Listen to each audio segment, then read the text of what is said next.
আসসালামু আলাইকুম। আশা করি সকলেই ভালো আছেন।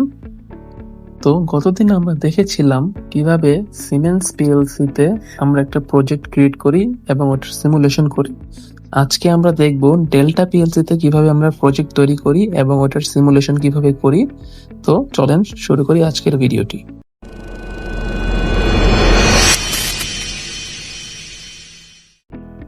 তো ডেল্টা পিএলসিতে প্রোগ্রাম করার জন্য আমরা ইউজ করব WPL সফট এই সফটওয়্যারটি।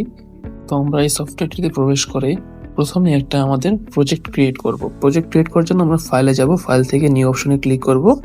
এখানে আমরা আমাদের প্রজেক্টের একটা টাইটেল দেব। তো আমরা আমাদের প্রজেক্টের একটা টাইটেল দিচ্ছি মোটর স্টার্টার। তো যেহেতু আজকে আমরা একটা প্রোগ্রাম দেখাবো, আমরা আজকে দেখাবো একটা বেসিক ডল স্টার্টার প্রোগ্রাম, তাই আমরা নাম দিলাম মোটর স্টার্টার। এখান থেকে আমরা আমাদের পিএলসি একটা নাম সিলেক্ট করে নিব। তো আমি আমাদের প্রথম নামটাই আমরা সিলেক্ট করে নিচ্ছি, কারণ আমাদের কমিউনিকেশন হবে ইথারনেট কমিউনিকেশন। আর আমাদের ফাইল নেমটা আমরা ওকে দিয়ে দিলাম। তো এখানে আমরা দেখতে পারতেছেন আমাদের কাছে দুইটা উইন্ডো চলে আসছে, একটা হচ্ছে ইনস্ট্রাকশন লিস্ট উইন্ডো, একটা হচ্ছে ল্যাডার ডায়াগ্রাম উইন্ডো। তো মূলত আমরা এখানে করব ল্যাডার ডায়াগ্রামে আমাদের প্রোগ্রামটা। তো ল্যাডার ডায়াগ্রামে প্রোগ্রাম করার জন্য আমরা চলে যাব ল্যাডার ডায়াগ্রাম মোডে।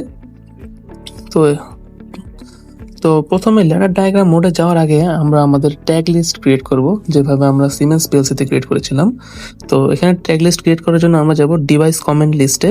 সেখানে যাওয়ার পরে বিভিন্ন অপশন দেখতে পাচ্ছেন, এক্স, ওয়াই, এম। এক্স হচ্ছে ইনপুটের জন্য, ওয়াই হচ্ছে আউটপুটের জন্য, এম হচ্ছে মেমোরি বিটের জন্য, আর এস হচ্ছে সেট, আর টি হচ্ছে টাইমার, সি হচ্ছে কাউন্টার, ডি হচ্ছে ডাটা রেজিস্টার।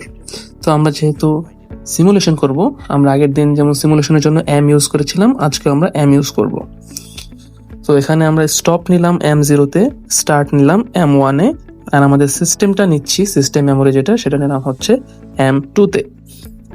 আর আমাদের মেন যে আউটপুটের যে রিলেটা হাই করব, ওটা নিলাম আমরা Y0-তে। তো আমরা স্টার্ট, স্টপ, সিস্টেম এবং একটা মোটর নামে কিছু ট্যাগ লিস্ট ক্রিয়েট করে নিলাম।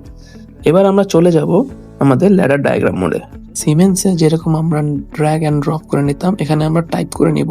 এনসি লেখার জন্য আমরা লিখব LDI স্পেস আমাদের অ্যাড্রেস, আর অ্যানো নেওয়ার জন্য আমরা লিখব LD স্পেস আমাদের অ্যাড্রেস। আউটপুট নেওয়ার জন্য আমরা লিখব O স্পেস অ্যাড্রেস। সো যেহেতু আমরা সিস্টেম নিয়েছিলাম, তাই O স্পেস M2 নিয়েছি। এবার এক ঘর নিচে ক্লিক করে আমরা ল্যাচিং করার জন্য লিখব OR স্পেস আমাদের সিস্টেমের নামটা M2। তো এটা লিখলে আমাদের ল্যাচিং হয়ে যাবে। এবার আমরা সিস্টেম দিয়ে আমরা একটা আউটপুট হাই করব, যেখানে আমাদের আউটপুটটা ছিল Y0। তো মূলত এখানে আমাদের একটা ডল স্টার্টারের প্রোগ্রাম অলমোস্ট হয়ে গিয়েছে। এবার আমরা আমাদের সিমুলেশন মোডে যাব। তার আগে আমরা আমাদের প্রোগ্রামটাকে কম্পাইল করে নেব। কম্পাইলারে গিয়ে কম্পাইল করে দেখব আমাদের কোনো এরর আছে কিনা। তো এখানে আমরা কম্পাইলার অপশনে গিয়ে কম্পাইল দিলাম, আমাদের কম্পাইল কমপ্লিট, কোনো এরর ধরা পড়েনি। তো এবার আমরা যাব সিমুলেশন মোডে, সিমুলেটর চালু করে। তো আমরা সিমুলেটরটা চালু করে দিলাম। এবার আমরা যাব রান মোডে। এবার যদি আমি মনিটর মোডটা চালু করি, তাহলে আমাদের সিপিইউটা রান হয়ে যাবে। আমরা এখানে অনলাইন মোডে যাব, অনলাইন মোডে গিয়ে ইয়েস দেব।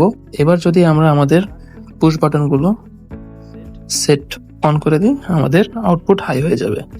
এখানে গিয়ে সেট অন মানে আমরা বাটনটাকে চেপে ধরে রাখছি। এবার যদি বাটনটাকে রিলিজ করি, দেখতে পারতেছেন আমাদের সিস্টেমটা ল্যাচিং হয়ে আছে এবং ল্যাচিং এর মাধ্যমে আমাদের মোটরটা চলতেছে। আবার যদি স্টপ পুশ বাটনটা প্রেস করি, আমাদের মোটর অফ হয়ে যাচ্ছে। রিলিজ করে দিলাম, আমাদের মোটর অফ। আবার যদি পুশ বাটনটা আমরা চেপে ধরে রাখি, অন। এটাকে যদি আবার রিলিজ করে দেই সেট অফ দিয়ে, দেখতে পারতেছেন আমাদের আউটপুট হাই হয়ে আছে। আমরা আবার অফ পুশ বাটনটা চেপে মোটরটাকে আবার অফ করে দিলাম। তো এই ছিল আজকের মতো। সকলে আমাদের পাশে থাকার জন্য অসংখ্য ধন্যবাদ। আমাদের ভিডিওটি ভালো লাগলে আমাদের চ্যানেলটাকে সাবস্ক্রাইব করে দেবেন এবং আমাদের ভিডিওতে লাইক দেবেন। আর সামনে আমি ডেল্টার HMI ডিজাইন দেখাবো। তো সকলে আমাদের পাশে থাকবেন। আসসালামু আলাইকুম।